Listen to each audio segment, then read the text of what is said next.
చేసింది. అయితే శ్రావణ మాసంలో వరలక్ష్మి వ్రతం అనేది చాలా ముఖ్యమైన పండుగ. మన ఆడవారందరికీ చాలా ఇష్టమైన పండుగ.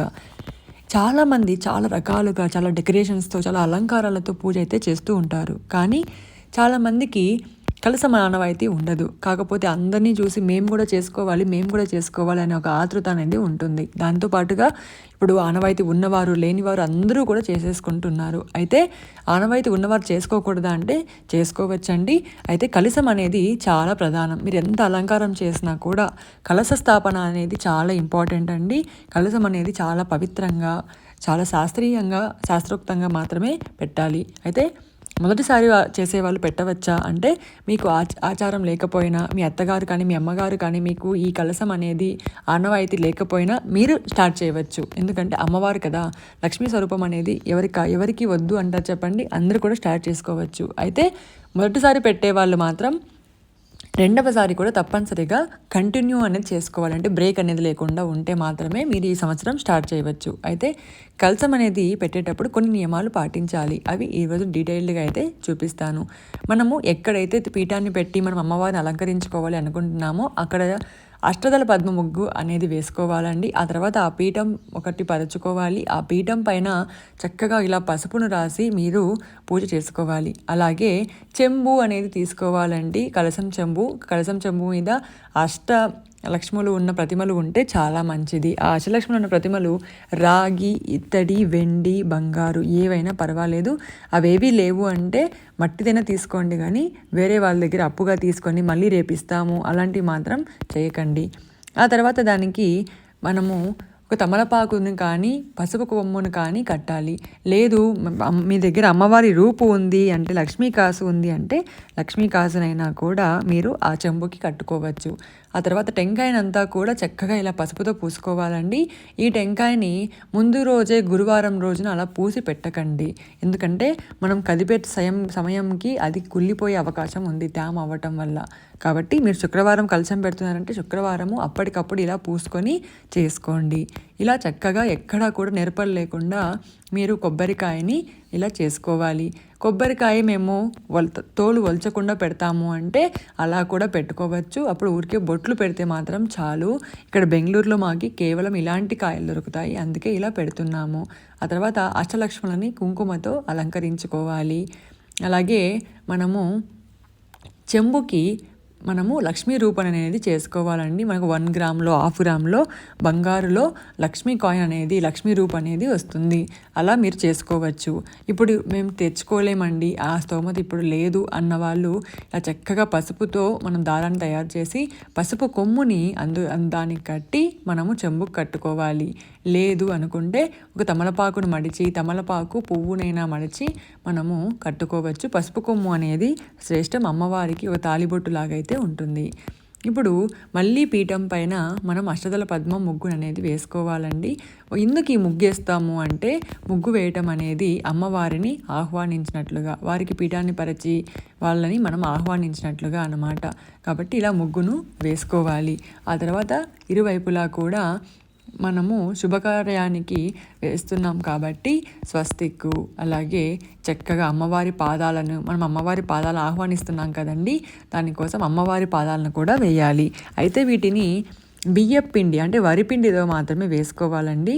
ముగ్గిపిండితో వేయకూడదు. ఏ పూజకైనా కూడా ఈరోజు ఇంటి ముందు ముగ్గు కూడా మీరు బియ్యపిండితో వేస్తేనే శ్రేష్టకరం. ఆ తర్వాత పసుపు, కుంకుమ, అక్షింతలతో ఆహ్వానం అనేది పలకాలి. ఆ తర్వాత ఒక ప్లేట్ తీసుకోవాలండి.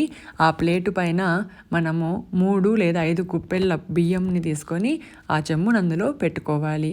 అయితే ఈ చెంబులో నీళ్లు పోయాలా బియ్యం పోయాలా అంటే నీటి కలశం, వరుణ కలశం అనేది పెట్టుకోవాలండి. బియ్యం కలశం ఆనవాయితీ ఉన్నవాళ్ళు అలాగే తప్పకుండా పక్కన వరుణ కలశం అనేది కూడా పెట్టుకోవాలి. ఆ తర్వాత ఇందులో మనం మునిగేంత వరకు నీళ్ళు కాకుండా కొద్దిగా మాత్రమే తీసుకోండి. ఎందుకంటే టెంకాయ అనేది నీళ్ళకి తగిలితే ఆ టెంకాయ కుళ్ళిపోయే అవకాశం ఉంటుంది. కాబట్టి ఇందులో పసుపు, కుంకుమ, అక్షింతలు, ఒక పువ్వుని అలాగే మంగళకరమైన పచ్చకర్పూరము, జవ్వాదుని అలాగే కలశ తీర్థం అనేది ఒక పౌడర్ వస్తుందండి. ఆ పౌడర్ని కూడా నేను ఇక్కడ వేస్తున్నాను.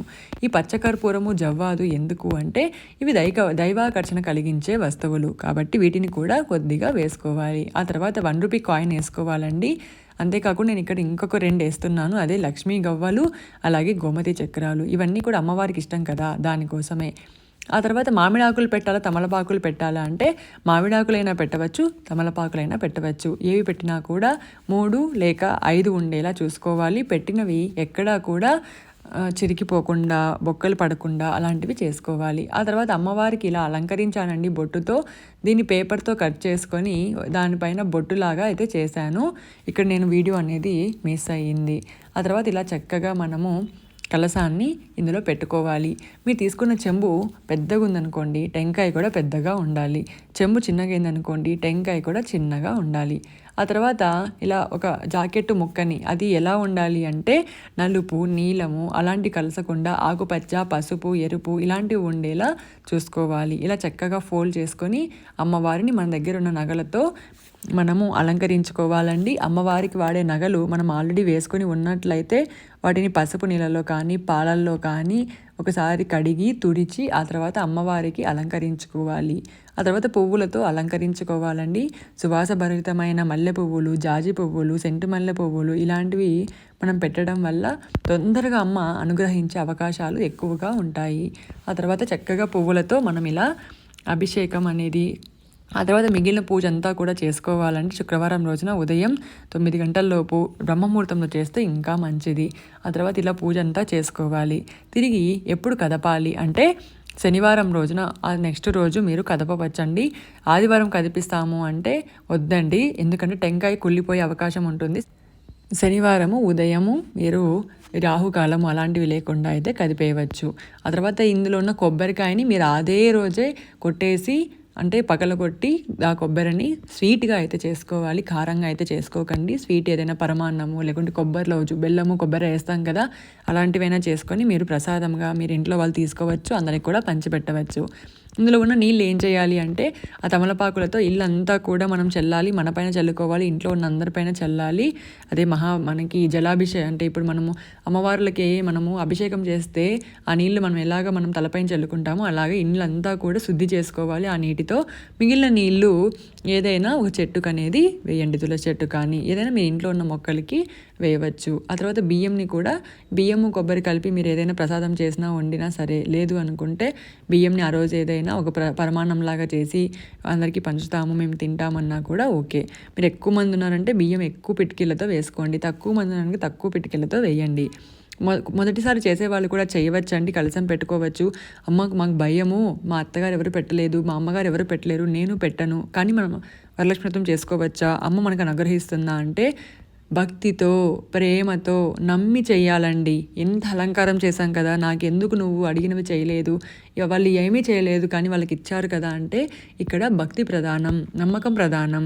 మీరు నమ్మి కలశం పెట్టకపోయినా, ఆనవాయితీ లేకపోయినా, కలశం పెట్టకపోయినా అమ్మని మనసారా మీరు ముక్కోండి, తప్పకుండా అన్నీ నెరవేరుతాయి. లేదు నేను కలశం పెట్టుకొని చక్కగా చేసుకుంటాను అంటే కూడా ఇలా నియమాలు పాటిస్తూ కలశం అనేది పెట్టుకోవచ్చు. ఇలా కలశం అందరూ కూడా పెట్టుకోవాలని కోరుకుంటున్నాను. ఈ వీడియో మీకు నచ్చినట్లయితే లైక్ చేయండి, షేర్ చేయండి. అలాగే మరిన్ని మంచి విశేషమైన భక్తి వీడియోస్ కోసం మన ఛానల్ని సబ్స్క్రైబ్ చేయడం మాత్రం అస్సలు మర్చిపోకండి. మీ సపోర్ట్ అనేది నాకు ఉండాలి అని మీరు కోరుకుంటే ఒక లైక్, ఒక సబ్స్క్రైబ్ బటన్ అనేది నాకు ఇక్కడ చేరాలి. ఇది ఇవాళ వీడియో అండి. అందరూ కూడా బాగుండాలి, అందరూ మనం కూడా ఉండాలని కోరుకుంటూ సర్వేజన సుఖినో భవంతు.